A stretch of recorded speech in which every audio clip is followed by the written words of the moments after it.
Hey guys, welcome to episode 32, season 4, Two Guys in Hockey Talk. Can you smell what the refs are cooking? Hey, I welcome, Pavel. cannot. I'm doing good. How are you, Evan? I'm fabulous. I definitely want to talk about reffing and officiating today, like I think almost everybody else out there does. Hey guys, welcome today. Hey, what's your week been like, man? It's been good. It's been busy. It's been nothing but playoffs, and as my wife likes to say, hockey, hockey, hockey. All I've been doing is watching nonstop hockey, and then when I get a chance, Evan, I switch over to basketball because we are partnered up with Sports Empire, who have all your sports needs. So give them a follow, check them out. Freddie and the team there, they're amazing. Absolutely. And they can NFL, NBA, MLB, everything. The draft's coming up for the NFL soon. Make your predictions. Watch for that. But you can follow us, which we are their hockey content every Wednesday at 7 p.m. Mountain Standard Time. We love for you guys to tune in and listen to us, share your thoughts, ideas, connecting with you behind the scenes. You could always follow me at hockey_2 at Twitter. We can have good conversations, or you can follow Evan at Revenev. And Evan, talk a little bit about our website. Oh, guys, so it is just in the early stages of development. So please, you feel free, give us as much critique as you want. TwoGuysAndHockeyTalk.com. TwoGuysAndHockeyTalk.com. TwoGuysAndHockeyTalk.com. And I said it 3 times because they say that 3 is the lucky charm. It's like 3 goals could possibly win you a playoff game. But guys, yeah, go jump in there. We just got up our former guests, but we are looking for writers. So we have a few of us right now. We haven't got started writing yet. We're hoping to get that up and moving soon. If you are interested in writing anything around hockey, absolutely. It doesn't have to be about NHL. It doesn't have to be about a particular team. It could just be different articles. This is your chance to get your start out there in the blogosphere. So we're going to be setting up so you guys can put it in our blogs. You can set it up where we'll have a channel for you to be able to air all your writing. So anything you got, send to 2guyshockeytalk. I believe is it not called 2guyshockeytalk@gmail.com, right? Yes. We just get rid of the and. We just got rid of the and for our email. 2guyshockeytalk@gmail. So yeah, so it's pretty exciting with it. I just want to say thank you to JR Web Designs, our partnership. So by the way, one thing when Pavel was mentioning, for some of you guys, you may not be familiar yet, but go to your Spotify and you can find Sports Empire Network. So the Sports Empire Network, you can find Spotify. We are a part of their hockey content that is on there. So you can find us, again, on Spotify. Great place to go in. And we do have some news that we are working on because people have kind of clicked into the show. If you guys are listening to this right now, I'm just going to give you a little feeler. We have been wanting to get our own sound, our own music. And it's not settled yet. We got to work on some details. It's been delayed a bit. The band had to travel, but we have a band that we are working on rights to one of their songs that would be our song specifically and exclusive right here at Two Guys in Hockey Talk. So we're pretty excited to maybe be lining that up. If not, we might be looking. We'll see how it goes. So if you guys are listening in tonight, a little pressure on you for our conversation tomorrow. Well, can I just say to the fans and to people tuning in, this isn't just Evan in his kitchen banging on pots and pans, right? This is an actual band that's coming in. There you go. That's how Evan makes our music. That is how we have quality grading. Evan, how are we feeling about the playoffs? It's been a wild first round. What are your thoughts overall? Oh, well, I mean, I get, depending if we're doing breakdowns. So overall right now, isn't it interesting that I don't know the historical facts. So if you guys are smart out there, by the way, you guys will notice that I have been working on my playoff beard. You guys, I've always let you know. Well, you do realize a playoff beard. I want everyone to recognize this. So Jordan, a few other friends of the show, and former guests on our show, and Pavel, they carry a beard all the time, and they call it a playoff beard. Truth is it's not a playoff beard for them. because these guys are like, they're scared to shave it, they'll never be able to grow it again or something. I drew, now unlike them, I have nothing. I'm clean shaven till day one, and then I grow my beard. So I just want to say, you can make all the fun you want in my beard, but it's because we're in the first round of the playoffs, dude. You've been growing yours for 4 years. Lou Lamoriello is your boss. All right, well, let's get started on the hot button topic that everyone is talking about, or maybe nobody, I don't know, but you said it at the beginning of the show. You have your beverage ready because you're in for a treat. Reffing. You talked about reffing. Let's get into it. What are your thoughts? You don't want to talk about reffing. Can I do it again? If you guys weren't here at the beginning of the show, can you smell what the refs are cooking? Oh yeah, man. So this has been a ring-a-ding-dong dandy every single game. You don't know whether you're gonna get if you just tap the back of a skate, you might get a penalty. If you just decide to push a guy into the boards, you might get a penalty. Or you might cross-check him from like 15 feet out, send him into the boards, knock him out, and you get almost nothing.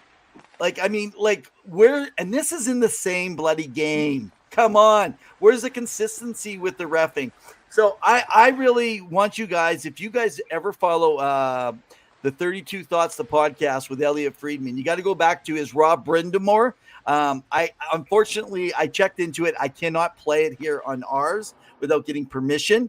But Rob Brindamore, you got to go listen to his podcast. He has ideas on how to work around that reffing situation. But I don't know. I think this has been the worst officiation of games throughout the NHL. If you talk to Toronto, you talk to Tampa, they're going to feel the same. You talk to Seattle, Vegas, you're going to hear the same. Talk to Edmonton. I'm going to make sure this week I get my teams right. If you talk to Edmonton and LA, you're going to get the same. If you talk to, did I say Seattle and Vegas? Yeah, did you I already say said Seattle? Yeah, let's see what you got. Okay. I've already messed up my Minnesota teams. fans and Dallas fans. We got Carolina fans versus Islander fans. Let's go. Keep going. Let's see what you got. No. I'm done. I'm done. Is that I'm it? done. Okay, so there's definitely been some questionable calls the past few games. Definitely some. You can look, well, I mean, depending on what fan base you're asking, right? But really what it comes down to is that there's been a bit of an inconsistency. Now, you can chop it off. There it goes. Zilstra says she has to watch my real playoff beard grow. I'm sure I can make that work. But we have to wait a full calendar year before that happens. So there's been some inconsistencies in terms of what you see game to game. And usually game one, let's say, not even the first period, game one, let's do it. You kind of iron out the kinks, right? Teams feel each other out. Refs kind of manage the game. They say, this is allowed, this is allowed, what's going on. And of course, as people know, how well you do as a ref or a linesman, you will move on and continue to work throughout the playoffs and get paid. Right. Whereas players, as you guys may not know, don't get paid. Their last paycheck was at the end of the season. That's it. Anything extra in the playoffs, that's it. They're not getting paid. Yeah. So they are getting paid. They are getting paid though at the end, depending where they place in the playoffs. Yes, though. Yeah, like bonus, but like the regular top 4, I believe, for their contract that's on cap friendly. That's it. Anything bonus extra is on top. So, these refs are navigating, and the NHL is transitioning them from one game to another. So refs that were potentially at the Toronto Tampa game may go to the Edmonton LA game, and vice versa, right? So my understanding, the Edmonton LA series, same refs for the first 3 games. There were the 2 they played both at home. Not 3, first two. Not okay. I thought it was the 3rd game. It seemed kind of weird, and then they moved over to one of the other Western. We got Steve Kazari in the last game 4. So I believe that the original group with the Edmonton series moved over to Colorado, I believe. It might. Correct me if I'm wrong. If you guys know the refs out there, but and everyone needs to recognize they have their refs. You can't just like next game not have them in there. They only have so many refs, and they don't have enough of them. I mean, that's a problem because you got to be ready if guys get hurt. But I think that you, like you said, so you call it a certain way. So let's just look at what I'm going to use the LA Edmonton series. So the first 2 games. Now again, I know you might say I have, my lens are on the Oilers. The first two games, I feel like the Oilers really got robbed in Edmonton. Now, when they went down to LA, I felt it switched. This is what I felt. I felt that switched up, and I feel like Edmonton started getting some favorable calls. There's always a couple here and there. But then in game 5 that just happened last night, I felt like it was a totally different game because both of them are unsure what is going to be called, and they're scared of playing playoff hockey. Other than doing some cheap shots behind the scenes that you can still get called for, the hitting was not the same. It had disappeared.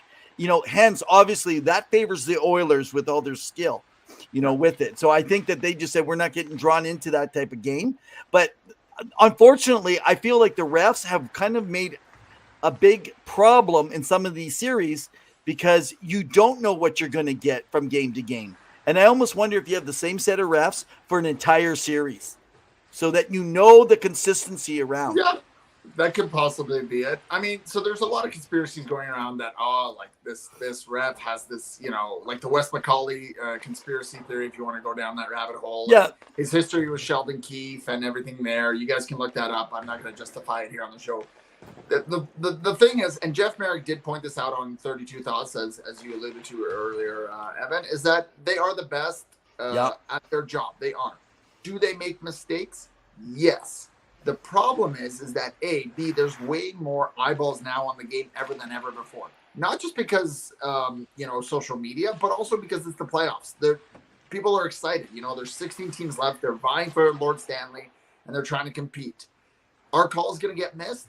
Yes. Yeah. I don't want to say refs or linesmen, pick and choose, but there is a gambling aspect to this. Now, I'm not saying they bet on it. Yeah. It's a big factor, and when people don't take that into account, then you're kind of losing sight of the whole thing. And rather than make mistakes, and we've talked about this before, have someone from the league. It doesn't have to be the refs. I would prefer the refs to come out maybe at the end of the game or the next day and be like, "Here's what we saw. Here are the 3 calls that we saw for both teams. Carolina and the Islanders. This is what it was. This is what we justified. Okay. This is what we called and we thought was good. If not, we're going to be better." Are people still going to be upset?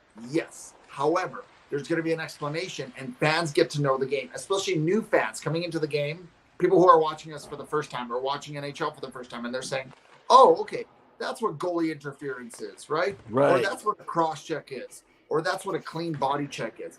But the problem is there's been too many different things, and I'll give the example right now of Marcus Foligno out in Minnesota. He called out the refs recently for his Game 4 antics, where there was 2 calls on him that were missed. So he called them out after the game, post-game talks. And the next game, he went foot on foot and got a 5-minute and a major and potentially could get a game. I don't think he got a game or a fine yet, to my knowledge, but that was what it is, and they got rid of him in the game. Yep. Was that the right call? I personally don't think so. I think it may have been 2 minutes because I've seen knee-on-knee action and players have only got 2. But I think that his comments made an impact for how the refs were looking at him in the game and what he was trying to do. So, your thoughts on the Marcus Foligno knee on knee? Yeah. Oh, definitely. I think it was a hawk and paw. But it definitely was a knee on knee. I got to be honest with you. What I'm more worried about now is suspensions, because now what I'm hearing is suspensions are kind of based off of those penalties, whether they were or weren't. So Makar gets one game. And some people are reasoning out, well, it's because the game's further into the playoff. Are more important at the end of a series. This is what's being talked about now among some of the in crowd. And then you're looking at Bunting with 3 games, right? Well, I actually don't feel Bunting was deserving of 3. It was awful. No, I agree. It was not a 3-gamer. But I agree. Makar should have been a 2 because he was finishing up. He says it's a hockey play. You know what? Okay. And I get it. But last year, I remember Kane getting suspended. And Kane was really he rubbed off on the guy. Yeah, it was a push. I do not think it's because they're going by, are they injured? Are they not injured? You cannot do that. Otherwise, people will start faking stuff on these injuries and stuff. Yeah. And here's my thing. Before you know what's happened, let's call the suspension that night.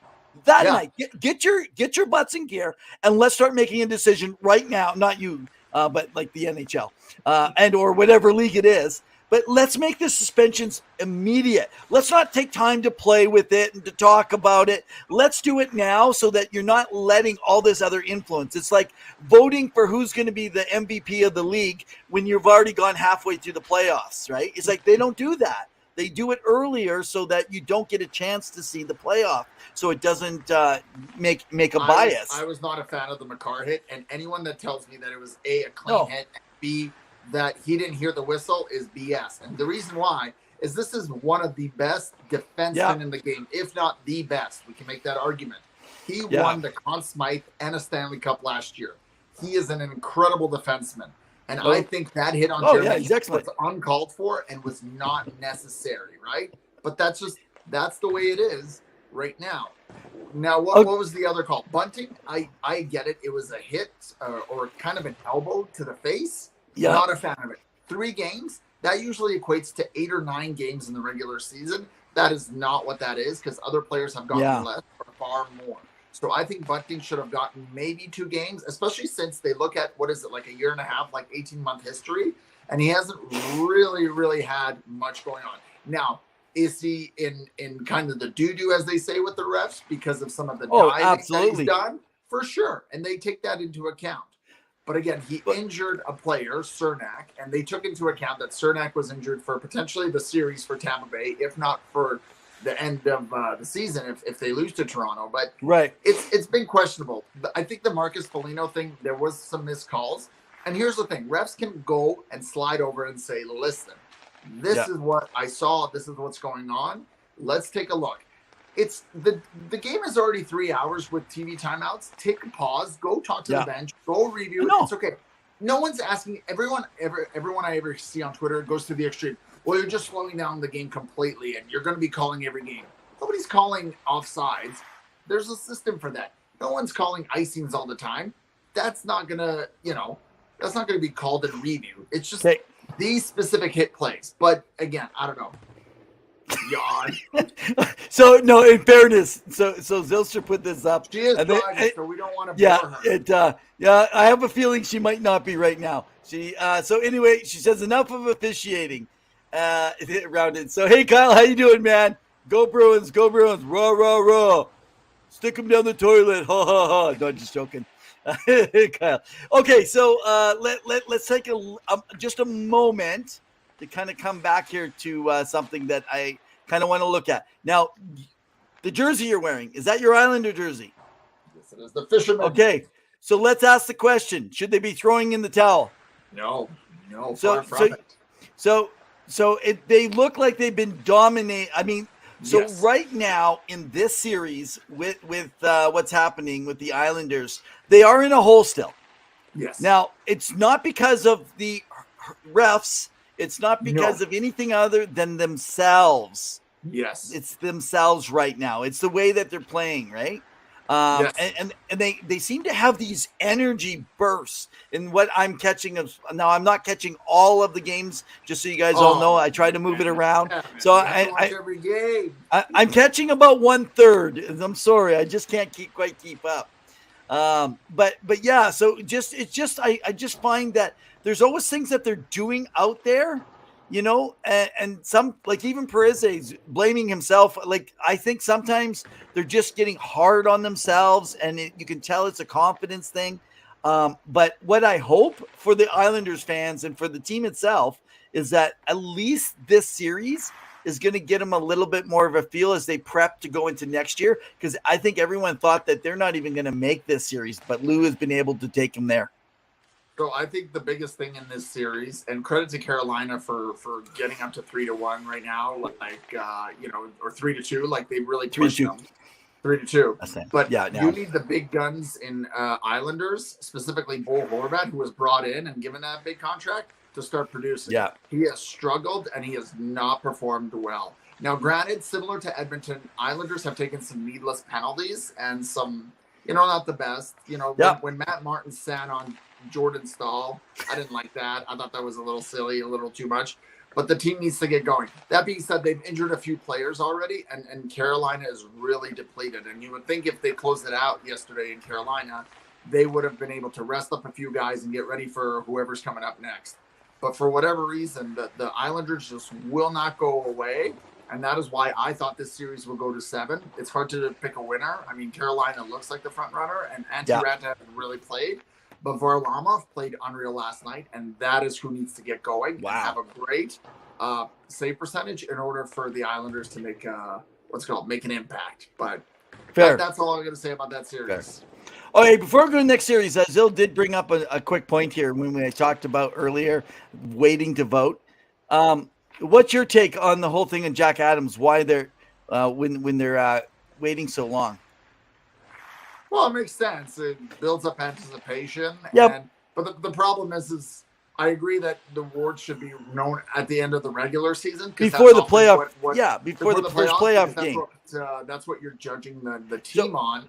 So watch this. So say you're judging, and that team gets into the playoff, and they go out in a sweep. Yeah. Do you know what I mean? So that very coach should have probably won it for the regular season because it's not a playoff award.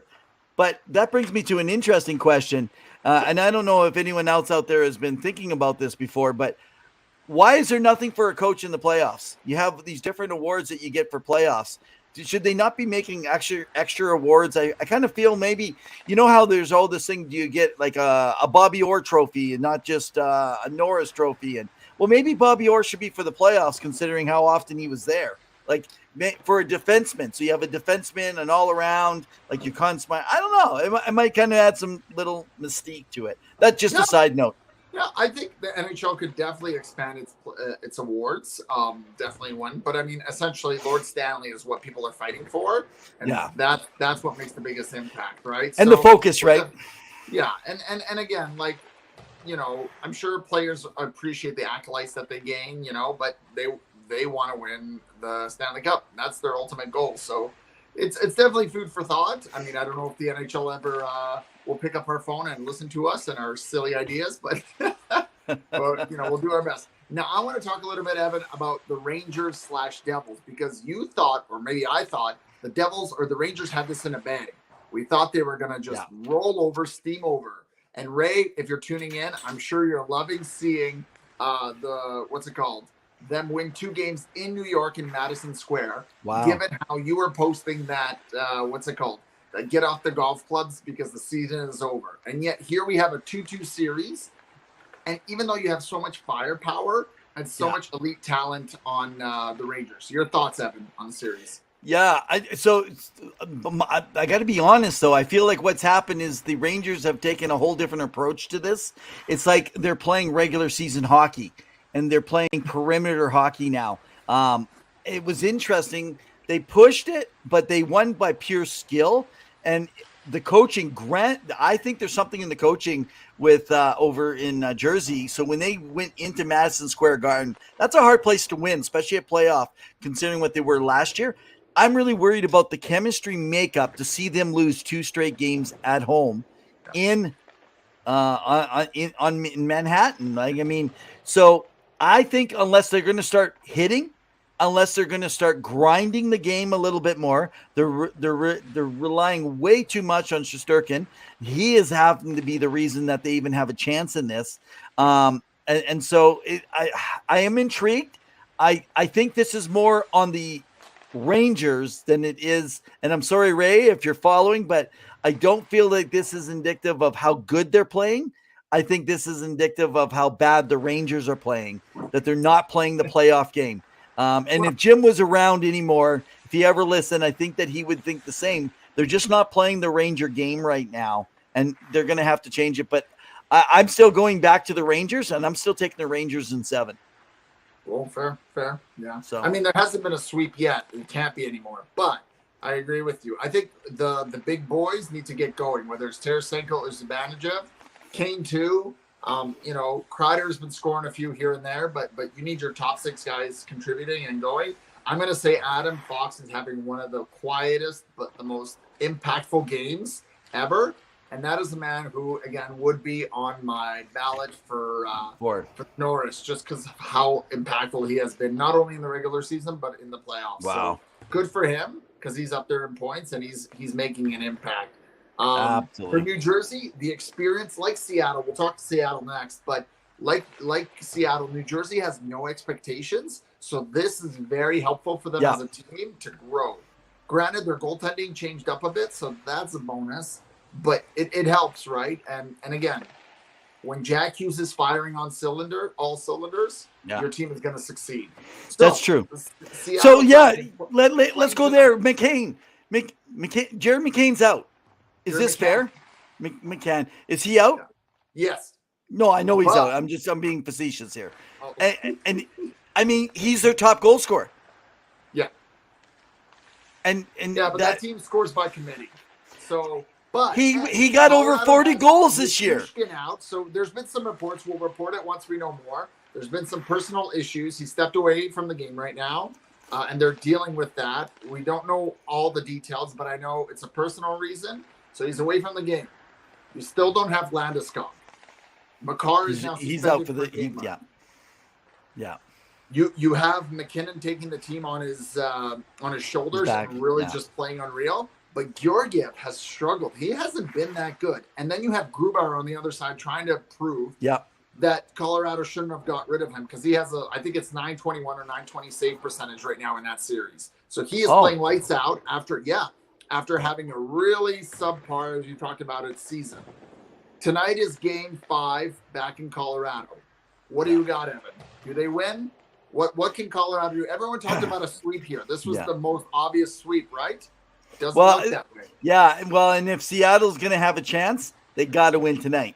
Yeah. They got to win. You got to take advantage of these opportunities if you're going to be able to even have a chance to. I mean, I don't think anyone thought that Seattle might win maybe a game, but that was it.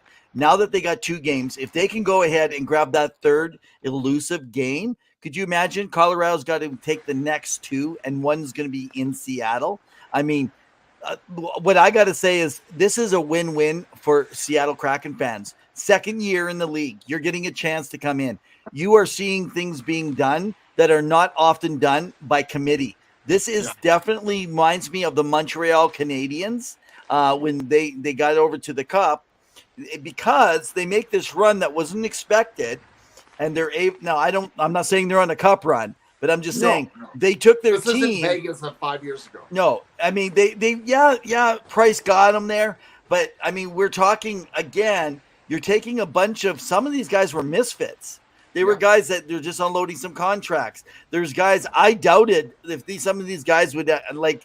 I did not think that some of these players would be able to do as well as they have. I did not think Dave Hackstall was as good a coach as he has shown himself. And so we got to give these guys due where they deserve due. And so even if this just is a 6-game loss, they still can pat themselves on the back. They are getting themselves, because, I mean, this is just all icing. What's that? No. I'm saying if it becomes a 6-game series and Colorado wins is what I'm saying. If they only won 2, that's still so much experience for this young team. And they still got a couple more years before you're really going to see what's going to happen. And I'm still going to tell you guys, keep your eye open for Shane Wright. Just keep your eye open for Shane Wright. You're going to be really excited about this player in the next 2 years. Well, look at the experience Matty Beniers has had, right? And it's been phenomenal. And Jordan Eberle playing very unreal. And Adam Larson making an impact. Like, again, that team has a good structure, and I agree. So Zylstra says think suspensions should be whatever they assess plus whatever number of games opposing players miss. No, that's okay. So what if an opposing player? So Zill, let's just think of it this way: if the opposing player isn't a very good player, maybe they're a bottom end like defenseman. What if you start messing with doctors and stuff, and they miss extra games? You know, let's go back to the Jeff Carter hit from Pittsburgh on Kale McCarr. Where he hit him in the head, and McCarr was out for quite a few weeks. Are you saying Jeff Carter now has to be out for a few weeks? That's kind of like what you're implying. Yeah, exactly. And what if they're I don't know, a plug Just a guy that's a plug that barely gets any time. He gets 5 minutes a game. He's out for 10 games. So you don't get to go back. Yeah, that's why I think it's got to be dealt with that night immediately. No sitting in, no seeing how bad the injury is. You call it based on the play, not based on the loss. Anyway, I know we all have a different take on that one. Zill brings up a good point, by the way. Can't believe Canuck management just threw. Not just them, Toronto. So speaking of Toronto, because they gave up on him and kept Kerfoot in the expansion draft. So speaking of Toronto and Tampa, Evan, what are your thoughts on that series? And now Toronto potentially one win away from finally getting to the second round to face Boston or Florida in round 2, moving forward in almost 19 years. I know the city is electric. I just want to say this. Kyle Dubas is going nowhere. I said it before and I'll say it again. I throw it out there. Everyone's like, well, if they don't get past the first round of the playoffs, Kyle Dubas has managed an incredibly high cap in a city that everybody wants to win with incredible pressure. They've gone against the Stanley Cup champs. Is this not their third year? Fourth. No, I mean the third year facing the Tampa Bay in the first round. No, second. They didn't do that 3 years ago? Who did they? Oh, they went out to Boston. Maybe. So in the back, it goes Tampa Bay this year. Last year, Tampa Bay. Before that, Montreal, where there was Columbus for the play-in round. Before that, Boston. Before that, Boston. And then before that, Washington. Good research. That's why we keep you on the show, man. Keep your research coming, buddy. Okay, so, but going back to this, if you think about it, Kyle Dubas is an incredible manager. That's why anyone would take immediately. If he's not going to be there, he will go exactly. He will end up in Pittsburgh. Is where he will end up. I know Calgary's talking with he ain't going to Calgary, too small of a market. He wants to work in more of a hockey market that is in the States if he's not in Canada. That's my belief. I could be wrong, but that's what it sounds like. Hans is joining us. So Hans, let us know your thoughts about Toronto. Can they get to the second round? Can they get to the second round? Dubas stay. So here's the thing. People are saying, oh, they've wasted all these draft picks. So interesting. So Zylstra, by the way, who is also known as the Lost Trucker here and Two Guys in Hockey Talk, we actually, so she was just out recently and we got a chance to sit aside and talk and went over the draft picks of the teams that have been some of the best teams. And if you start looking through the Pittsburgh and you start looking through Washington and you start going, and as you're going through all these teams that are winning, including Colorado, and while they're winning, they're trading away all these good first-round draft picks, and they're getting almost nothing.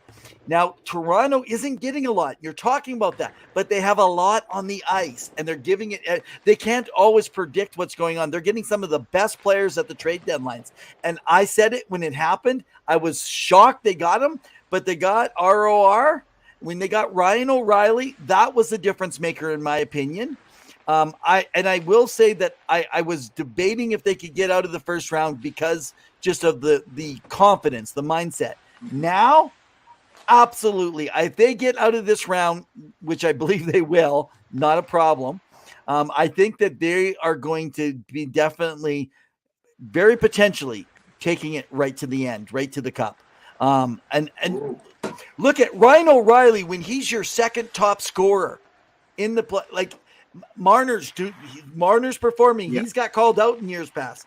Ryan O'Reilly's performing, right? And you're worried about John Tavares, man. You already got, like, you got Nylander up there right now. You got all these guys, and you haven't even had those lower end guys that during the regular season were kicking in. They're bottom guys. Right now, you're doing well. Your goaltending isn't perfect, but it's like Edmonton. Long as you can hold them to like 2 or 3 goals, they're going to have a chance to win every single game. Well, let's talk about goaltending and Vasilevsky. What is going on there? Because he has not looked like the Vasilevsky of the old. Oh, true, right? Bruins just tied the game. Panthers have played well. Them very tough. Would love to see the Leafs in the second round. Original 6 matchup. I agree. And if Toronto can get past Boston in the second round, that would be another demon to get off their back, right? Oh, my goodness. Your thoughts on Vasilevsky and the goaltending? Because we know that what's happening with the defense there. But what's happening with Vasilevsky? He's not the same that we've seen in previous years. And we know he's a Hall of Famer. But we all know last year Vasilevsky in that first round wasn't great. He came through in the last couple games. Until game 5, and then he turned it around. Exactly. And so it was at the end of the series that he started turning it around, and that's what they needed. And Vasilevsky has always been that. So, but we got to remember fatigue. These guys have been playing how many games per year? You had your preseason, you had your regular season. I mean, well, 84 extra playoff games. Oh, extra. I was going to say they play 82 games in the season, no, plus 4 to 8 preseason. Yeah, exactly. And so, and this guy he has a heavy workload. It's not like he's only playing like 35 or 40 games a year. The goalie in the history of the most games ever played in the playoffs because of the bubble or the play-ins, 19. Wow. Yeah, and those are and that's away from home. That's a lot harder emotionally than players think, though, right? With it. So, yeah. Okay. Right. And what was the last thing that Jake over Matthews anyway? If I have to take a pick, he's a playmaker. He definitely is. He definitely has a lead impact. So good for Toronto. Tomorrow. Zylstra said she called it and said last playoffs was on the downturn. Saying this year. I mean, the biggest game right now is tomorrow night for Toronto because that's the game that's always hard over the hump. So we'll see what happens. Now, Tampa's going to bring everything tomorrow. So Toronto needs to be ready because you don't want a repeat of game 1 of this season of the playoff, right? So you got to bring everything. Yeah. Okay. Tell me about the Bruins here. Tell me about the Bruins. What are you thinking? The Bruins finally they've been doing well. I mean, the Panthers have given them a run for their money, but, they've been playing very well. The fight between Ullmark and Tkachuk is really hilarious. I mean, Tkachuk has really led that team. But the Bruins, they look like they're in it, but there's moments where you're like, oh, like Boston, what's happening? Like, it's pockets. It's like Edmonton. You're dominating for 58 minutes, and then those 2 minutes, you just kind of seem like, what is going on? But yet they find ways of beating the Panthers, and really for the Panthers, it's been both goaltending and scoring. Like that's been their biggest issue. They haven't been able to figure it out. Now, again, they were missing their top 2 centers for a while. Krejci took some time off, but you've had depth players. So Taylor Hall really performing this postseason, really making an impact. So maybe we should let Zill in on a little secret that Taylor Hall is performing very well, Zylstra. Very, very well. I think he has 3 or 4 goals right now. So he's got 7 points already, I believe, going into the game today. So I have not been following the game here. We've been on air. So Kyle, I'm not sure who's actually scored or brought in on the assist tonight. But here, when you have depth like that with someone like Taylor Hall, a former MVP, and he can just go in and he goes all out. He's always hurt by injury because he gives everything out there, right? And that's the bonus. So that team's deep, but let's take a moment and talk about deep and talk about Mark Stone and talk about Taylor Hall. All right. And everyone remembers Kucherov, and everybody freaked out on Tampa saying, oh, they waited, they did this, they did that. Well, isn't it interesting? Mark Stone and Taylor Hall was reported to be ready a week earlier. And so a lot of people are quite upset. Like, how does that actually work? And this is my prediction. They are going to do something about that. They got to do something about it because other teams, other executives, and other owners are not happy about seeing or hearing about guys ready to go. They're skating on the ice, and they just seem to, and then they get all these other players under. But I'm telling you, they can do nothing about it unless they change the LTIR. They got to change the LTIR prospect. That's going to, Sure. Yeah. There's definitely stuff. Hall has Horloff helping him. Who's Horloff? I think that's a spelling mistake. Dmitry Orlov? Orlov, yeah, from the back. Orlov's on the back end. Yeah, so yeah. Either way, Boston should close it out tonight. But Panthers aren't going away. They're a pest. Can I just say something back to Zylstra here? Zylstra, you can't give Orlov credit without giving Hall credit. And you can't give Hall credit maybe without giving Orlov credit. I get it. But the point is Hall is producing. So if Hall's not producing, you're like, see, they're not producing. So now he's producing. You can't say, well, it's because of somebody else. So I don't know. Just a thought. Anyway. It is getting out of control. So all right, Hans. Yeah, enjoying some beans. Well, you enjoy your beans and wieners and your beer. So we've talked a little bit about all the series. Is there any of them you want to still cover? Because there's a few things around the league happening. We want to. I think I'm good. Last thing. Let's just say if you haven't been watching the LA King and the Edmonton Oilers series, you have to watch it for one person. The world known and top 3 all-time playoff performer, the German Gretzky, the Deutschland Dangler, Leon Draisaitl. Well, he was called Lino today. Lino.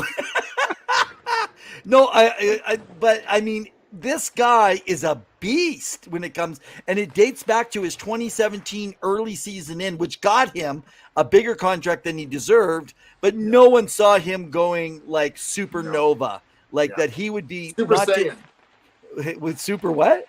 Super Saiyan. Oh, come on. You don't know Dragon Ball Z? No, I don't. All the Dragon Ball Z fans, people will know he went Super Saiyan. Okay, that's fair. But I mean, no one really knew. Like, it's funny because people are like, really, Connor has not been the main talk of any one of these first 5 games. And when Connor McDavid isn't the main focus, that is good news for your team. I mean, the amazing thing is like Draisaitl can literally carry people around him, and it's good for him because he's getting the credit that he never gets. No one thought he would be a generational player, but he is a generational player. I looked at him like Malkin was to Crosby, but Draisaitl is so much more than, and I love Evgeny Malkin. He's one of my favorites of all time. But man, Draisaitl is so much more, and what he can do, his strength on that puck, and his back. I mean, oh my goodness, it's just crazy with that.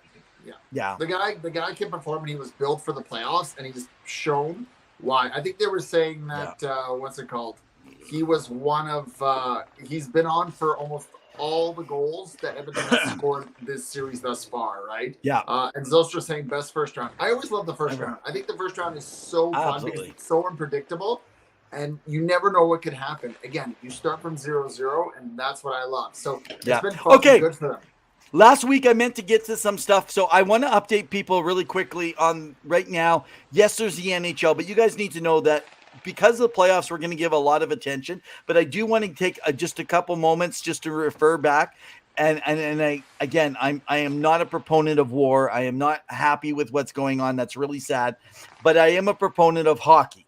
And so what's happening and people in their careers right now over in the KHL.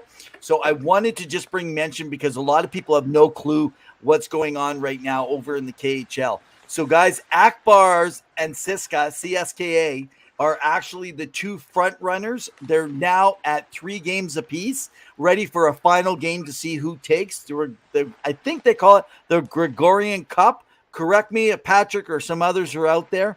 But now, if you're wondering who's actually playing for so CSKA, which I call them CSKA, on their roster, there's not a lot of people most of you are going to know at all. They have Mikhail Grigorenko, who actually had finished it up over in Colorado, I believe it was. And as well as they had Slepyshev. So if you're an Oiler, you remember Slepyshev. So he's in the final game of a 7 for the Gregorian Cup. But if you go over to Akbars has an incredible team. So if you guys remember Radulov, you remember Shipanov, he was the Vegas guy who didn't quite make it back. As well as Voinov, he ended up, there was all these stuff and bad things with abuse and stuff, unfortunately. And he went back to the Soviet Union. And Soviet Union, I should not say that. That's what they're acting like, I guess, right now, right? Back to Russia to play his games. So there is some exciting. So you can catch some of those games if you know your right links. If you need some information on that, just email us over at hockey. So is it two guys hockey talk at Gmail, and then I will make sure to get some links over to you guys if you'd like that, to be able to catch up on some of that information. And as well as I had to do this today, I'm wearing my Vancouver Canucks hat for a reason. I have made a decision, Pavel. I have been trying to decide. May 8th will be the vote. There will be a lottery, and we will see where Connor Bedard goes. And I have made a decision out of all the teams, and they're going to have I want him to go to his hometown, the Vancouver Canucks. That's where I want Connor Bedard. I want him in his hometown. I want him in Vancouver. Because if you have him in Vancouver and you have Connor Bedard in Canada, and that's probably the only place. It's there in Montreal. I don't feel like he's going to fit in Montreal. I feel like the best place is putting him on the West Coast. He's grown up in the Western Hockey League. I mean, this guy is going to be perfect over there. So all you Canuck fans, I'm cheering for you. Put those balls in the lottery. Let's fix it. Let's pay it off. Let's get Connor Bedard in Vancouver for the Canucks. Well, as you just lifted up one full fan base, you disrespected another in Montreal. I'm sorry, Montreal fans. Right? Oh, Zylstra wants to go to an NHL game. Yeah, I mean, really, he'd be fun anywhere. We'll see. I really think he's going to go somewhere where you least expect it, and that's like a San Jose or a Columbus. That's literally where I think he would go. Anaheim. I think he's going to Anaheim. That's where I actually think he's going. I don't think so. They have the highest chance to win. You don't think that's going to go there? It's the highest chance doesn't mean that you're winning. Well, yeah, ask Buffalo, right? They got, what, 3 shots at it? Once they lost. Toronto as well? No, Toronto's didn't they only have 1 shot at first? Well, I mean, as being the worst team. As far as being the worst team. Times, but no, that's why Toronto's never been worse than once overall. Like, just Austin was the worst. That was the worst record they have. They got 4th for Marner. They were trying to go for McDavid as well. No, but they weren't the worst team in the league that year for the highest chance. No, when you're talking lottery, that's different. I'm talking about when you actually deserve being the worst team. I know Zylstra has a different pick on that, and so is Jordan and others. Nobody loses for the drafts. Maybe a blockbuster deal. Yeah. Look at this. Look at this. Or to the Leafs. Oh my God. How would you put that under the cap? I mean, you have entry level. Yeah. You trade first round draft pick. You trade Connor Bedard for Austin Matthews, Mitch Marner, and Nylander. There you go. You get Connor Bedard, and you start all over again. I don't think the fans would take that on. So let's talk about Calgary Flames. I see you have that jersey. So they've been approved for a new arena. It's tentative again, and we had a previous city councilor on the show. We chatted a little bit about it. Jeff Davison, guys. If you didn't get a chance, check our old podcast. Jeff Davison. And we talked to him about the first initial Dina. So this is not set in stone. This is contingent on a possible election in the province of Alberta. For those in the states around the world, it's like the state. It's just this large body of land, and so what it comes down to is whether or not this will be officially finalized. Each group is coming towards putting money towards this, including the province, $330 million. Do they need a new arena, Evan? Yes, they do. Oh yeah, absolutely. Should the money be coming from the province? Well, you could definitely debate that if you're in the province, because Edmonton did not get that. But congratulations for now for the organization, because this is a big win. And I'm hoping it gets designed, maybe like a cowboy hat. That'd be cool instead of a saddle though this time. But your thoughts instead of a saddle, deal and else behind it. You know what? I feel like there's something missing in this deal, and I was thinking about seeing if Jeff Davison could come back on and update us a little bit on what he's hearing, because he might have a little bit more in the know. So we'll probably come back maybe at the end of the playoffs, see what's been happening. So once the Stanley Cup is awarded in our last few shows, I was going to hopefully get some more information. So I am someone locally in Edmonton that knows quite a bit around these things. I have sent a note out, putting a request to see if he'll come on our show, who'll be able to give us a good update. But I think I could be wrong. Pavel, and for anyone else out there. So if you're following, we're talking about in the province of Alberta in Western Canada, Edmonton Oilers did not get any provincial support.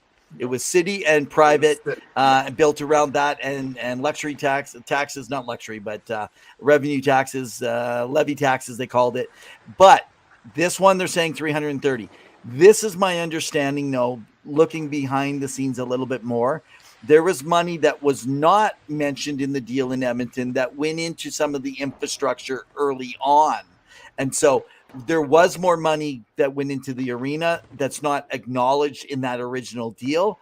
That was infrastructure money for things like the LRT, for some stuff for the roads. SI funds. Yeah, side funds. But no, MSI. Oh, MSI. What's MSI? So I believe it's funding from the federal government that's given to all cities. And it's X amount of dollars, municipal sustainability initiatives. And what it is each city in Canada gets it, and they are allowed to spend that money however they wish on city projects. That's a good point. Whatever fashion. So roads, and Edmonton got to spend theirs accordingly. And Edmonton decided to spend some of it towards the into that section. However, there was more money, and I could be wrong, but we'll come back. And if we can get this guest on specifically in the Edmonton region, I'm hoping to maybe get both on, the Edmonton and Calgary at the same time. And we might, who knows, we have a great little, the Battle of Alberta when it comes to politics and funding. But anyway, it sounded like there could have been some pre-money that actually came into Edmonton that wasn't accounted for. So it's not as simple as what people think, but the money that 330, now it's way more because of the cost and all the extra prices and everything's gone up like another 60% since they originally even had deals in place. Like this deal is going to be $2 billion, with it. So some of that is specifically for Calgary that isn't for the actual center. It's actually for stuff around it and structure. But I do want to mention, so Zilstra's asking, where's the Stampede moving to? The Stampede is not moving, but there is some trading of ground that the Stampede will be trading some off for the arena. So where they are putting it, that would be where the Stampede lets them take on that space. In the meantime, they have another space that the Stampede would stretch out to. So it would be in that place. So it's not the exact same land. Hans had something. He came in here. Edmonton felt sorry for Calgary after embarrassing them in the playoffs last year. Very good, Hans. Very good. So anyway, we'll see what happens with all that though, and see if anything comes. Don't get us wrong. Like they need it. Helps, but what people need to understand is that hockey itself doesn't generate enough revenue unless you're predominantly being taxed for a city.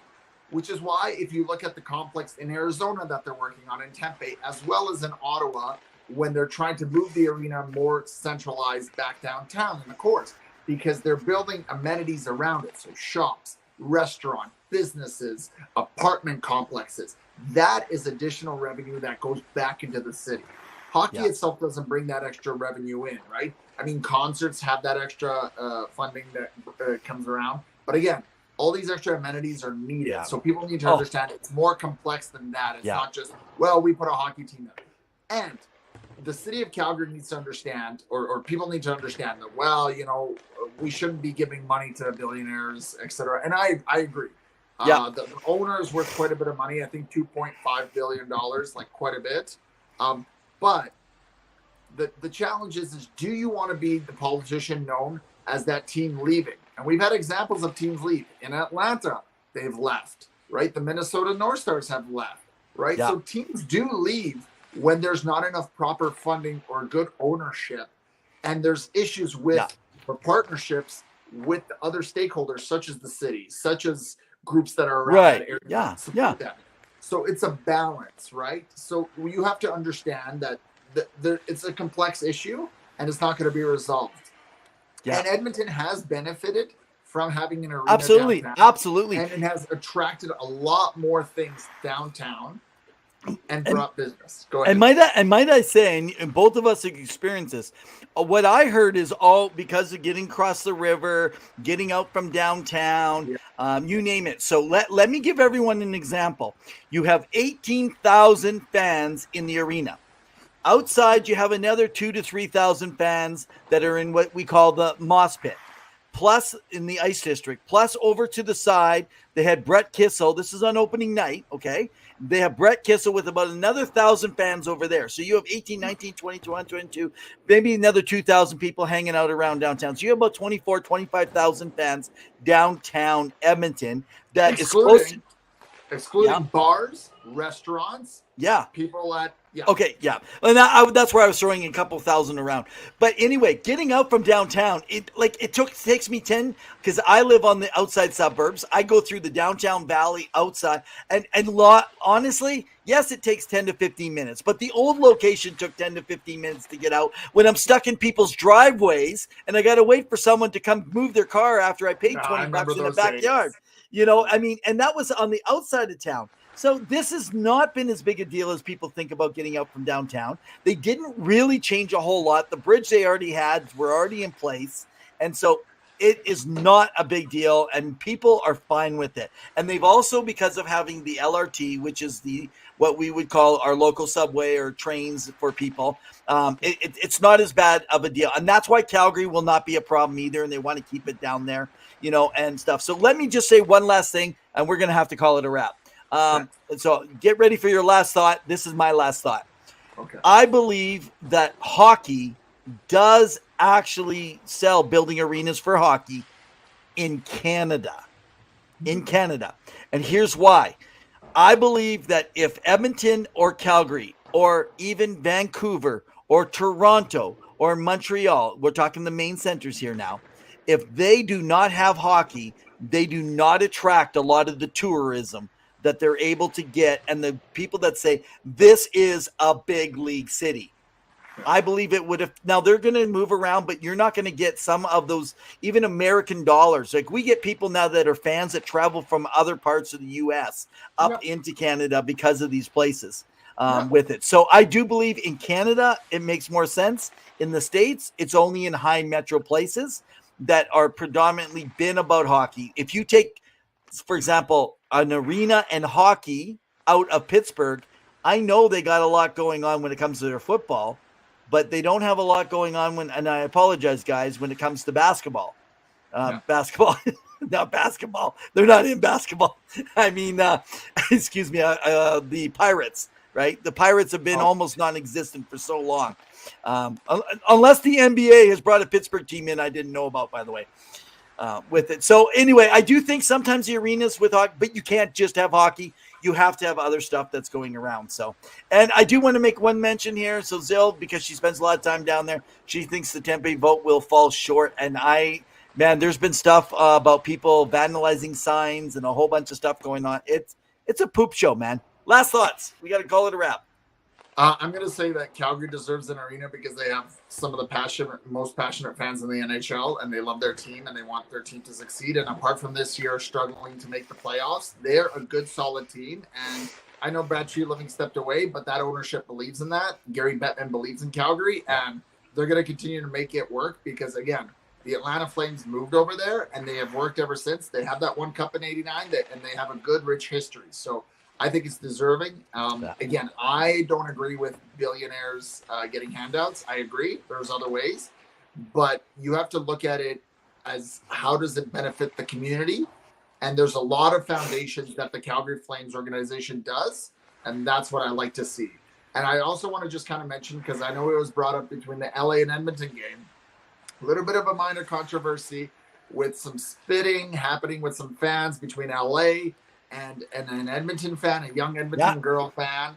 And I know that there's been some rumblings. I'll get your initial thoughts, but can we just as fans, regardless of where you are from and what team you cheer for, be respectful? You can boo, and if you're Evan, you can throw your jersey on the ice. But don't throw beers on the ice, don't throw garbage or trash on the ice, and don't be rude and spit at people. You can heckle respectfully. No physical violence needs to happen. And that's what I think people need to remember throughout the playoffs. We can hate each other, and our fan bases don't like this, don't like the calls, but do not resort to physical altercations. That's all I'm going to say. Yeah, no, and that's perfectly fine. I'm going to leave it this because I don't have a lot of time to talk. So this past week, just yesterday, I got it out there on Twitter. So I'm going to actually share my Twitter feed, right? And now I'm going to be honest. If you follow me on Twitter, so if you follow me at Revenev, I will throw stuff out there sometimes. And I find it interesting the way people respond on Twitter. So first of all, just so you guys know, if you go, oh, I'm sorry I offended you, which you're probably not, just so you know, you don't offend me, because I don't consider when people get ignorant or rude or attack character, I actually don't even take that seriously. I just think that you're being a classless moron, to be honest with you. And I'm saying this about not just about something if you're saying it to me, but to someone else. I'm going to tell you my tweet. So the picture went out of Evander Kane and the little girl that he's a part of and connected to, supporting. That is an incredible cause. I knew about something with that. That wasn't a problem. I was really busy for a day and a half. And then I posted 2 pictures, that and another one says, if you're going to game 6 on Saturday, I encourage you to do as much harm verbally and physically to Oilers fans. We need to make them scared to wear those jerseys in public, et cetera, et cetera. Anyway, so this is what I posted. I said, these posts are getting around about things people are saying or doing. Remember, they're just posts. That's what I got. They may or may not be true. So I didn't say they were true, but I didn't say they weren't true. And I said, just to be careful to not just believe it because it's seen on social media or internet. And what I will say is some fans of all teams do not represent true hockey fans. Many act childish, rude, and ignorant. Their arrogance is more reflective of their maturity regardless of age. My suggestion is to ignore the ignorance and not give attention. Instead, enjoy the game on the ice. And then people started after me. Evander Kane's the one who posted it. Her page was disgusting. And they go on. And I said, well, it's just a rumor. I haven't saw anything. If you got proof, I like to see it. And so they go on. And someone is like, well, my advice is to call out ignorance. I'm not sure why you would even question if this was fabricated. And so I go on back and forth with some different people as we go back and forth and I'm being nice. I am not attacking anybody's character at all. Oh, but people do not go back and read the original tweet. Then I had some people say, well, you need to go back and you need to change your original tweet and correct it. I had nothing to correct other than it may or may not be. I'm not going to go update and say, oh, by the way, a whole bunch of Twitter followers have now given me the information. I had people saying, well, if you spend a little time investigating this, I'm sorry, I actually work for a living. I don't know if you're sitting in your basement with your mama. It's just like, guys, come on, be real. And so later on, you guys are going on and say, well, it takes 2 seconds. Well, I'm actually come home. I'm watching my game on TV and I'm tweeting. So I'm actually missing half my game talking to people, but I was respectful and I am answering back to people. And so anyway, what I found, and this is not just Edmonton fans, but these were the ones getting back. They do not spend the time to look and research. And then they're calling me out. Oh, I don't know why this guy's not taking it back. You know, it's just like, come on, guys, get serious and don't act like you're classless yourself. Like, just understand people put stuff out there, and you guys do this to Mark Spector too.